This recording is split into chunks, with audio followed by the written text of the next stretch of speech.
എല്ലാവർക്കും കുഞ്ഞാമിനാസ് റെസിപ്പിയിലേക്ക് സ്വാഗതം. ഇന്ന് ഞാൻ വളരെ സിമ്പിൾ ആയിട്ടുള്ള ഒരു ചിക്കൻ പഫ്സിൻ്റെ റെസിപ്പി കൊണ്ടാണ് വന്നിട്ടുള്ളത്. അപ്പോൾ കഴിഞ്ഞ വീഡിയോ ഒക്കെ എല്ലാവർക്കും ഇഷ്ടമായി എന്ന് വിചാരിക്കുന്നു. അപ്പോൾ ഇതുവരെ ചാനൽ സബ്സ്ക്രൈബ് ചെയ്യാത്ത ആളുകളൊക്കെ ചാനലൊന്ന് സബ്സ്ക്രൈബ് ചെയ്ത് കൊടുക്കുക. പിന്നെ പ്രീവിയസ് വീഡിയോസൊക്കെ ഒന്ന് കണ്ടു നോക്കുക. അപ്പോൾ ഈ ടേസ്റ്റിയും ക്രിസ്പിയും അതുപോലെ തന്നെ ഈസി ആയിട്ടുള്ള ചിക്കൻ പഫ്സ് എങ്ങനെ വീട്ടിൽ തയ്യാറാക്കാമെന്ന് നമുക്ക് നോക്കാം. അപ്പോൾ ഈ ചിക്കൻ പഫ്സ് ഉണ്ടാക്കുന്നതിനായിട്ട് ആദ്യം നമ്മൾ കുറച്ച് 250 ഗ്രാമോളം ചിക്കൻ എടുത്തിട്ട് അതിൽ മഞ്ഞൾ, ഉപ്പ്, മുളക് പൊടി ചേർത്തിട്ട് കുറച്ച് നേരം മാരിനേറ്റ് ചെയ്ത് വെക്കുക. പിന്നെ അല്പം ചെറുനാരങ്ങ നീര് അല്ലെങ്കിൽ വിനാഗിരി ഒഴിച്ച് കൊടുക്കുക കേട്ടോ, ചെറുതായിട്ട് ഒരു സോഫ്റ്റ് ആവാൻ വേണ്ടിയിട്ട്.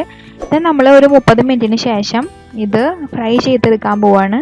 നല്ല ചൂടായിട്ടുള്ള ഒരു പാനിലേക്ക് നമ്മൾ വെളിച്ചെണ്ണയോ ഓയിലോ ഒഴിച്ചിട്ട് അതിൽ നമുക്ക് ഈ ചിക്കൻ പൊരിച്ചെടുക്കാം. നിങ്ങൾക്ക് ചിക്കൻ പൊരിക്കുന്നത് ഇഷ്ടമില്ലാത്ത ആൾക്കാരാണെങ്കിൽ നമ്മൾ കുറച്ച് മഞ്ഞളും ഉപ്പും അതുപോലെ തന്നെ മുളകും പൊടി ഇട്ടിട്ട് കുക്കറിൽ ഒരു 2 വിസിലിന് വേവിച്ചെടുത്താലും മതിയാവും കേട്ടോ. അപ്പോൾ ഇതിലേതാണ് നിങ്ങളുടെ ചോയ്സ് എന്ന് വെച്ചാൽ നിങ്ങൾക്ക് ചൂസ് ചെയ്യാവുന്നതാണ്. അപ്പോൾ ഞാനിവിടെ ഫ്രൈ ചെയ്തെടുക്കുകയാണ് ചെയ്തിട്ടുള്ളത്. ഇതുപോലെ വെളിച്ചെണ്ണയിൽ പൊരിച്ചെടുത്ത ചിക്കൻ ആയിരിക്കും കേട്ടോ കൂടുതൽ ടേസ്റ്റ് ഉണ്ടാവുക. അപ്പോൾ ഇത് 2 സൈഡും ഫ്രൈ ആയി കഴിഞ്ഞാൽ നമുക്കൊരു പാത്രത്തിലേക്ക് മാറ്റിയിട്ട് കൊടുക്കാം. അടുത്തതായിട്ട് നമുക്ക് പഫ്സിൻ്റെ ആ ഒരു ഡോ ഉണ്ടാക്കിയെടുക്കാം. അതിന് വേണ്ടിയിട്ട് ഞാനിവിടെ 1.5 കപ്പോളം മൈദമാവ് എടുത്ത് വെച്ചിട്ടുണ്ട്. ഇതിലേക്ക് നമ്മൾ ആവശ്യത്തിന് ഉപ്പ് ചേർത്ത് കൊടുക്കുക. then അതുപോലെ തന്നെ നമ്മൾ ഇതിലേക്ക് കുറച്ച് പഞ്ചസാര ചേർത്ത് കൊടുക്കുക. പഞ്ചസാര എന്ന് പറയുമ്പോൾ 2 ടേബിൾ സ്പൂൺ ചേർത്ത് കൊടുത്താൽ മതിയാവും. നെക്സ്റ്റ് നമ്മളിതിലേക്ക് ഒരു മുട്ട ചേർത്ത് കൊടുക്കുക. ദെൻ 2.5 ടേബിൾ സ്പൂൺ ഓയിലും ചേർത്ത് കൊടുക്കുക. ഇവിടെ സൺഫ്ലവർ ഓയിലാണ് എടുത്തിട്ടുള്ളത്. നെക്സ്റ്റ് ഇത് തമ്മിൽ നമ്മളൊന്ന് കമ്പൈൻ ചെയ്ത് കൊടുക്കണം. ഞാനിവിടെ ഒരു ഫോർക്ക് യൂസ് ചെയ്തിട്ടാണ് കമ്പൈൻ ചെയ്തത്, അല്ലെങ്കിൽ നിങ്ങൾക്ക് കൈ യൂസ് ചെയ്തിട്ട് കമ്പൈൻ ചെയ്ത് കൊടുത്തിട്ട് ഇതൊരു ഡോ ആക്കി മാറ്റാം. ഇതിൻ്റെ ഇൻഗ്രീഡിയൻസിലൊക്കെ നിങ്ങൾക്ക് എന്തെങ്കിലും ഡൗട്ട്സ് ഉണ്ടെങ്കിൽ ഡിസ്ക്രിപ്ഷനിൽ നോക്കിയാൽ മതി കേട്ടോ വീഡിയോൻ്റെ.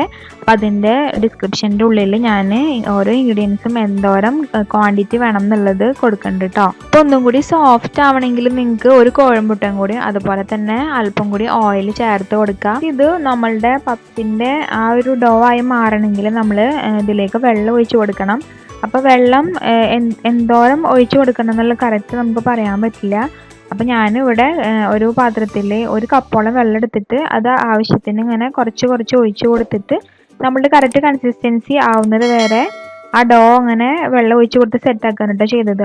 അപ്പോൾ ഞാൻ എന്തുമാത്രം വെള്ളം ഒഴിച്ചു കൊടുത്തെന്നുള്ളത് ഞാൻ അതിൻ്റെ ആ ഒരു മെഷർമെൻറ്റ് ഡിസ്ക്രിപ്ഷനിൽ കൊടുക്കേണ്ടത് ചെക്ക് ചെയ്തോളാം. ഇതിൻ്റെ മെയിൻ ആ ഒരു സോഫ്റ്റ്നെസ്സും ക്രിസ്പിനെസ്സും ഒക്കെ വരുന്നത് നമ്മൾ ഈ ഡോ ഉണ്ടാക്കുന്നതിൻ്റെ ആ ഒരു ബേസിലാണ്. കാരണം എത്രത്തോളം നമ്മൾ ആ ഡോ ഇങ്ങനെ കുഴച്ചെടുക്കുന്ന ആ ഒരു പരുവായിരിക്കും നമ്മളുടെ ആ ഉണ്ടാക്കിയെടുക്കുന്ന ഒരു പഫ്സിൻ്റെ ടേസ്റ്റ് എന്ന് പറയുന്നത്. നമ്മളുടെ പഫ്സിൻ്റെ ആ ഒരു ഡോ തയ്യാറായിട്ടുണ്ട്. നമുക്കിത് ഒരു 1/2 മണിക്കൂർ വെച്ച് കൊടുക്കാം കേട്ടോ. ദെൻ നമുക്ക് ഓൾറെഡി ഒരു ചിക്കൻ ഫ്രൈ ചെയ്തെടുത്തിട്ടുണ്ടായിരുന്നില്ലേ, അതൊന്ന് ഒരു ബ്ലെൻഡറിൽ ഇട്ട് കൊടുത്തിട്ട് നമുക്ക് പൊടി പോലെ അരച്ചെടുക്കാം. അപ്പോൾ പൊടി പോലെ അരച്ചെടുക്കാൻ ആഗ്രഹമില്ലാത്ത അതുപോലെ തന്നെ ഇഷ്ടമില്ലാത്ത ആൾക്കാർക്ക് വേണമെങ്കിൽ കൈകൊണ്ട് ജസ്റ്റ് ഇങ്ങനെ പിച്ചിട്ട് കൊടുത്താലും മതിയാവും. അപ്പോൾ എനിക്ക് ഇങ്ങനെ കഴിക്കാനാണ് ഇഷ്ടം. അങ്ങനെ നമ്മളുടെ ചിക്കൻ നല്ല ചമ്മന്തി പോലെ നൈസായിട്ട് അരഞ്ഞ് കിട്ടിയിട്ടുണ്ട്. നെക്സ്റ്റ് നമുക്ക് ഇതിലേക്കുള്ള മസാല തയ്യാറാക്കണം. അപ്പോൾ അതിന് വേണ്ടിയിട്ട് നല്ല ചൂടായ ചട്ടിയിലേക്ക് കുറച്ച് വെളിച്ചെണ്ണ ഒഴിച്ചിട്ട് അതിൽ നമ്മൾ 1.5 സവാള ചേർത്ത് കൊടുക്കുന്നുണ്ട്. then അതൊന്ന് നല്ലോണം വഴറ്റിയെടുക്കണം. അപ്പോൾ പെട്ടെന്ന് വഴറ്റി കിട്ടാൻ വേണ്ടിയിട്ട് ഒരു ടീസ്പൂൺ ഉപ്പ് ഇട്ട് കൊടുത്താൽ മതിയാവും. അപ്പോൾ കൂടുതൽ സവാള ഒക്കെ ഇങ്ങനെ പഫ്സിൽ കഴിക്കാൻ ഇഷ്ടമുള്ള ആൾക്കാർക്കാണെങ്കിൽ കൂടുതൽ സവാള ഇട്ട് കൊടുക്കുക. അപ്പോൾ ഞാനിവിടെ 1.5 സവാളയാണ് കേട്ടോ എടുത്തിട്ടുള്ളത്. വലിയ 1.5 സവാളയാണ് എടുത്തിട്ടുള്ളത്. നോർമൽ പഫ്സിലൊക്കെ നമ്മളുടെ ഈ ഉള്ളി നല്ലോണം കാരമലൈസ് ചെയ്തിട്ടാണ് കാണാറ്. അപ്പോൾ ഞാൻ അത്രയ്ക്കും കാരമലൈസ് ചെയ്യുന്നില്ല. അപ്പോൾ പെട്ടെന്നൊന്ന് വേവാൻ വേണ്ടിയിട്ട് നമുക്കൊന്ന് മൂടി വെച്ച് കൊടുക്കാം. സവാള നല്ലോണം കാരമലൈസ് ആവണമെങ്കിൽ നമ്മൾ കുറച്ച് വെളിച്ചെണ്ണ അല്ലെങ്കിൽ ഓയിൽ ഒഴിച്ച് കൊടുത്താൽ മതിയാവും. നെക്സ്റ്റ് നമ്മൾ 1.5 ടേബിൾ സ്പൂൺ വെളുത്തുള്ളി, ഇഞ്ചി അതുപോലെ പച്ചമുളക് കൂടി ചതച്ചത് ഇതിലേക്ക് ഇട്ട് കൊടുക്കുക. അപ്പോൾ നമുക്ക് ഈ ഒരു സവാള കുറച്ചും കൂടി ഒന്ന് വെന്തിട്ട് ഒന്ന് ഒലഞ്ഞ പോലെ ആവണം കേട്ടോ. അപ്പോൾ കുറച്ചധികം ടൈം നമ്മൾ ലോ ഫ്ലെയിമിൽ വെച്ചിട്ട് നല്ലോണം ഇതുപോലെ ഇളക്കി കൊടുത്തിരിക്കുക, അല്ലെങ്കിൽ മൂടി വെച്ചാലും മതിയാവും. അപ്പോൾ പെട്ടെന്ന് തന്നെ ഇതൊന്ന് വെന്ത് കിട്ടും. അടുത്തതായിട്ട് നമ്മൾ ഇതിലേക്ക് ഒരു തക്കാളി ചെറുതായി മുറിച്ചത് ഇട്ട് കൊടുക്കുക. ദെൻ അതും നമ്മൾ കുറച്ചൊന്ന് വഴറ്റി കിട്ടുന്നത് വരെ വെയിറ്റ് ചെയ്യണം. അപ്പോൾ നമ്മൾ സവാള വേഗം വെന്ത് കിട്ടാൻ ചെയ്ത പോലെ അതൊന്ന് മൂടി വെച്ചിട്ട് ഒന്ന് വേവിച്ചെടുക്കുക. അടുത്തതായിട്ട് നമ്മൾ ഇതിലേക്ക് പൊടികൾ ഇട്ട് കൊടുക്കുകയാണ്. അപ്പോൾ ആദ്യം അല്പം മുളക് പൊടി ചേർത്ത് കൊടുക്കുക. നെക്സ്റ്റ് നമ്മളിതിലേക്ക് കുറച്ച് മഞ്ഞൾപ്പൊടി, ഇതൊക്കെ ഏകദേശം നമ്മൾ 1 ടേബിൾ സ്പൂണാണ് കേട്ടോ ചേർത്ത് കൊടുത്തിട്ടുള്ളത്. അപ്പോൾ നിങ്ങൾ എടുക്കുന്നതിൻ്റെ അനുസരിച്ചിട്ട് നമ്മൾ ഇതിൽ പൊടികൾ ചേർത്ത് കൊടുക്കാം. ഞാൻ എല്ലാവരും തമ്മിൽ നല്ലൊന്ന് കമ്പൈൻ ചെയ്ത് കൊടുക്കണം. അപ്പം നല്ല കാരമലൈസ് ആവേണ്ട ആൾക്കാർ നല്ലോണം വെളിച്ചെണ്ണ ഒഴിച്ച് കൊടുത്തിട്ട് കുറേ അധികം സമയം അടുപ്പത്ത് വെക്കണം കേട്ടോ, എന്നാൽ മാത്രമേ അങ്ങനെ ആയി കിട്ടുള്ളൂ. അപ്പം എനിക്ക് ഇപ്പോൾ മുളക് പൊടി ചേർത്ത് കൊടുത്തിട്ട് കുറച്ച് കുറഞ്ഞ പോലെ തോന്നി. അപ്പോൾ ഞാൻ കുറച്ചും കൂടി മുളക് പൊടി ഇതിലേക്ക് ചേർത്ത് കൊടുക്കുന്നുണ്ട്. അപ്പോൾ നിങ്ങളുടെ എരിവിനനുസരിച്ചിട്ട് നമ്മൾ ഇതിലേക്ക് മുളക് പൊടി ആയാലും മഞ്ഞൾപ്പൊടി ആയാലും ചേർത്ത് കൊടുക്കാം. ദെൻ നമ്മൾ കുറച്ച് ടൈം അതൊന്ന് മൂടി വെച്ചിട്ട് കുക്ക് ചെയ്തെടുക്കാം കേട്ടോ. അങ്ങനെ നമ്മൾ കുറച്ച് ടൈം മൂടി വെച്ചിട്ടുണ്ട്. അപ്പോൾ അതിപ്പോൾ നല്ലോണം വെന്ത് കിട്ടിയിട്ടുണ്ട്. നെക്സ്റ്റ് ഇതിലേക്ക് നമ്മൾ പൊടിച്ച് വെച്ചിട്ടുള്ള ആ ഒരു ചിക്കൻ ഉണ്ടല്ലോ, അത് ഇതിലേക്ക് ചേർത്ത് കൊടുക്കാം. അപ്പോൾ നമ്മൾ ഇതിൽ ചെക്ക് ചെയ്ത് നോക്കുക ഉപ്പുണ്ടോ പാകത്തിനെന്നൊക്കെ. അപ്പോൾ ചിക്കൻ പൊരിക്കുമ്പോൾ ഓൾറെഡി നമ്മൾ ഉപ്പൊക്കെ ആവശ്യത്തിന് ഇട്ട് കൊടുത്തിട്ടുണ്ടായിരുന്നല്ലോ, അപ്പോൾ അതിൽ കുറച്ച് ഉപ്പ് ഞാൻ ചേർത്ത് കൊടുക്കുന്നുള്ളൂ. അപ്പോൾ നോർമൽ ചിക്കൻ പഫ്സിൻ്റെ ഉള്ളിൽ ഉണ്ടാകുന്ന ഒരു മസാല ഇങ്ങനെയല്ല, വേറൊരു ടൈപ്പാണ്. അപ്പോൾ ഞാനൊരു വെറൈറ്റി ആക്കാൻ വേണ്ടിയിട്ടാണ് കേട്ടോ അങ്ങനെ ചെയ്തത്. അങ്ങനെ നമ്മളുടെ ചിക്കൻ പഫ്സിൻ്റെ ആ ഒരു ഫില്ലിങ് തയ്യാറായിട്ടുണ്ട്. അപ്പോൾ ഇത് നമുക്ക് ചൂടാറാനായിട്ട് മാറ്റി വെക്കാം. കണ്ടില്ലേ, ഇതേപോലെ ആയിരിക്കും കേട്ടോ നമ്മുടെ മസാല റെഡി ആവുന്നത്. അപ്പോൾ നമ്മൾ നേരത്തെ എടുത്തു വെച്ചിട്ടുണ്ടായിരുന്ന ആ ഒരു പഫ്സിൻ്റെ ആ ഒരു ഡോ ഉണ്ടല്ലോ, അത് നമുക്ക് ഇനി പരത്തിയെടുക്കണം. അപ്പോൾ അതിന് വേണ്ടിയിട്ട് നമ്മൾ കുറച്ച് പൊടി ഇട്ട് കൊടുക്കുക. ഏത് പ്രതലത്തിലാണ് പരത്തുന്നതെന്ന് വെച്ചാൽ ദെൻ ഈ ഒരു മാവ് എടുത്തിട്ട് നമ്മൾ ഒന്നാകെ പരത്തുകയാണ് കേട്ടോ ചെയ്യുന്നത്. കൈ കൊണ്ട് നമ്മൾ ഇതേപോലെ ഇങ്ങനെ വലിച്ച് നീട്ടി കൊടുക്കുക. ദെൻ അതിൻ്റെ ശേഷം നമ്മൾ പൊടിയിലിട്ടിട്ട് നല്ലോണം അപ്പുറം കുഴച്ച് കൊടുക്കുക. നെക്സ്റ്റ് നമ്മൾ ചപ്പാത്തിയൊക്കെ പരത്തുന്നത് പോലെ ഇത് ഒന്നാകെ വലിയതാക്കിയിട്ട് പരത്തുകയാണ് ചെയ്യുന്നത്. നല്ല ഈക്വൽ വിഡ്ത്ത് ആൻഡ് സൈസ് ഒരേ തിക്നെസ് വേണം കേട്ടോ. ഇതിന് എല്ലാ ഭാഗത്തും ഒരേപോലെ ആക്കി കൊടുക്കണം. അപ്പോൾ അതിന് വേണ്ടിയിട്ടാണ് നമ്മൾ അങ്ങനെ ചെയ്യുന്നത്. ദെൻ നമ്മൾ ഒന്നുകൂടെ മടക്കിയിട്ട് എഗെയിൻ പരത്തി കൊടുക്കുക, ചപ്പാത്തി പരത്തുന്നത് പോലെ തന്നെ. അപ്പോൾ നമ്മളിങ്ങനെ പരത്തുക അങ്ങനത്തെ ഒരു മെത്തേഡാണ്. അപ്പോൾ അങ്ങനെ ആകുമ്പോഴാണ് നമുക്ക് ലെയറിങ് പോലെ ആയിട്ട് കിട്ടുള്ളൂ. നമ്മളുടെ ആ ഒരു പഫ്സിൻ്റെ ആ ഒരു ഇതുണ്ടല്ലോ കവർ എന്ന് പറയുന്ന പോലെ നല്ല ഇതായിട്ട് കിട്ടുള്ളൂ. പരത്തുമ്പോൾ ഒരു കാര്യം മാത്രമേ ശ്രദ്ധിക്കാനുള്ളൂ, നമ്മൾ തോന്നിയ പോലെ പരത്തരുത്. എല്ലാ ഭാഗവും നമ്മൾ ഈക്വലായിട്ട് പരത്തണം. എല്ലാ ഭാഗത്തും ഒരേ തിക്നെസ്സും അതുപോലെ തന്നെ ഒരേ ലെങ്ത്തും ആണ് വരേണ്ടത് കേട്ടോ. അപ്പോൾ നമ്മളിപ്പോൾ ഒരു 3-4 ടൈംസ് ഫോൾഡ് ചെയ്തിട്ട് ഇപ്പോൾ മടക്കിയിട്ടുണ്ട്. അപ്പോൾ ഈക്വൽ സൈസിൽ എപ്പോഴും ഫോൾഡ് ചെയ്തിട്ട് പരത്താനായിട്ട് ശ്രദ്ധിക്കുക. അപ്പോൾ ആയിട്ടില്ലെങ്കിൽ ആ ഭാഗത്തോട്ട് നമ്മൾ കൈ കൊണ്ട് ജസ്റ്റ് ഇങ്ങനെ പ്രസ് ചെയ്ത് കൊടുത്തിട്ട് വലുതാക്കി എടുത്താലും മതിയാവും.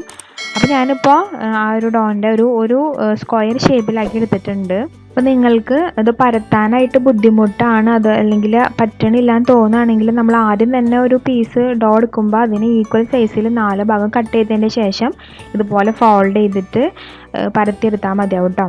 ദെൻ നമ്മൾ ഒരു കത്തി യൂസ് ചെയ്തിട്ട് ഇതിനെ 3ആയിട്ട് ഡിവൈഡ് ചെയ്യുക. ദെൻ എഗെയിൻ നമ്മളിതിനെ 4ആയിട്ട് ഡിവൈഡ് ചെയ്യുക കേട്ടോ. അപ്പോൾ നിങ്ങൾ ഈ ഒരു ക്വാണ്ടിറ്റിയാണ് ഇൻഗ്രീഡിയൻസ് എടുത്തതെന്ന് വെച്ചാൽ നിങ്ങൾക്ക് ഇതേപോലെ തന്നെയാവും കിട്ടുക. അപ്പോൾ ഇതേപോലെ മുറിച്ചെടുക്കുക നമ്മളൊരു കത്തി യൂസ് ചെയ്തിട്ട്. അപ്പോൾ ഈ ഒരു ക്വാണ്ടിറ്റി യൂസ് ചെയ്തിട്ട് നമുക്ക് 14 പപ്സ് ഉണ്ടാക്കിയെടുക്കാൻ കഴിയും. അപ്പോൾ നമുക്ക് ഇതുകൊണ്ട് എങ്ങനെയാണ് ഇനി പപ്സിൻ്റെ ആ ഒരു ഷേപ്പ് ആക്കി എടുക്കുന്നത് എന്ന് നോക്കാം.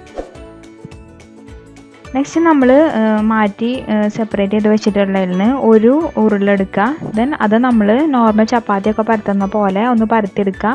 അപ്പോൾ പരത്തിയെടുക്കുമ്പോൾ അതിൻ്റെ ഷേപ്പാണ് നമ്മൾ നോക്കേണ്ടത്. ഏകദേശം ഒരു സ്ക്വയർ ഷേപ്പ് ആവുന്ന പോലെയാണ് കേട്ടോ നമ്മൾ പരത്തേണ്ടത്. അപ്പോൾ അത് പരത്താനായിട്ട് നമ്മൾ പൊടിയല്ല ഇട്ട് കൊടുക്കുന്നത്, പകരം അല്പം ഓയിൽ തേച്ച് കൊടുക്കുകയാണ് ചെയ്യുന്നത്. അപ്പോൾ അത് കുറച്ച് വലുതായി കിട്ടുന്നതിന് വേണ്ടിയിട്ട് നമ്മൾ ഓയിൽ തേച്ച് കൊടുക്കുക. അപ്പോൾ അതിങ്ങനെ വലുതായി വരും. അപ്പോൾ ഈ പഫ്സിൻ്റെ ഷേപ്പ് ആക്കി എടുക്കുന്നതിന് പ്രത്യേകത ഉണ്ട്. ആദ്യം നമ്മൾ വട്ടത്തിൽ വെളിച്ചെണ്ണ വെച്ച് പരത്തിയതിന് ശേഷം നമ്മളിത് ഒന്ന് മടക്കിയിട്ട് 4ആയി മടക്കിയിട്ട് പിന്നെയാണ് നമ്മൾ അത് കറക്റ്റ് സ്ക്വയർ ഷേപ്പിലാക്കേണ്ടത്. അപ്പോൾ ആയിട്ടില്ലെങ്കിൽ നിങ്ങൾക്ക് ആ സൈഡ്സൊക്കെ ഒന്ന് കട്ട് ചെയ്ത് കൊടുത്താൽ കറക്റ്റ് സ്ക്വയർ ഷേപ്പ് ആക്കി എടുക്കാൻ കഴിയും കേട്ടോ. അതെന്തിനാണ് ഇങ്ങനെ നമ്മൾ ഫോൾഡ് ചെയ്തിട്ട് ചെയ്യുന്നതെന്ന് വെച്ചാൽ ആ ലെയറിങ് കിട്ടുന്നതിന് വേണ്ടിയിട്ടാണ് ചെയ്യുന്നത്. അപ്പോൾ പരന്ന് വരുന്നില്ലെങ്കിൽ നമ്മൾ കുറച്ചും കൂടി ഓയിൽ തേച്ച് കൊടുക്കുക. ദെൻ എഗെയിൻ നല്ലോണം പരത്തി കൊടുക്കാം.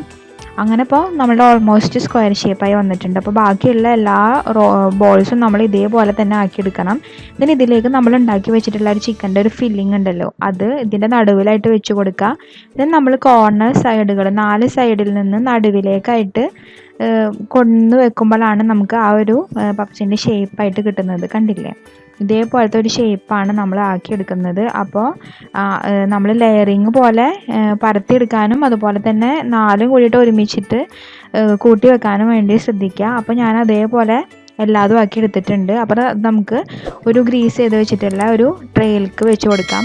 അപ്പോൾ നമ്മൾ ഇത് ബേക്ക് ചെയ്യുമ്പോൾ ആ ഒരു പ്രത്യേക ഗോൾഡൻ കളർ വരുന്നതിന് വേണ്ടിയിട്ട് ഒന്ന് എഗ് വാഷ് ചെയ്ത് കൊടുത്താൽ നല്ല ഒരു ഭംഗിയുള്ള കളർ കിട്ടും. അപ്പോൾ എഗ് വാഷ് ചെയ്യാമെന്ന് പറഞ്ഞിട്ടുണ്ടെങ്കിൽ നമ്മൾ കോഴിമുട്ട പൊട്ടിച്ചിട്ട് അതിൽ ഒരു ബ്രഷ് യൂസ് ചെയ്തിട്ട് നമ്മളുടെ ഈ ഒരു പഫ്സിൻ്റെ മുകളിൽ ഒന്ന് ജസ്റ്റ് ഒന്ന് സ്പ്രെഡ് ചെയ്ത് കൊടുക്കാം.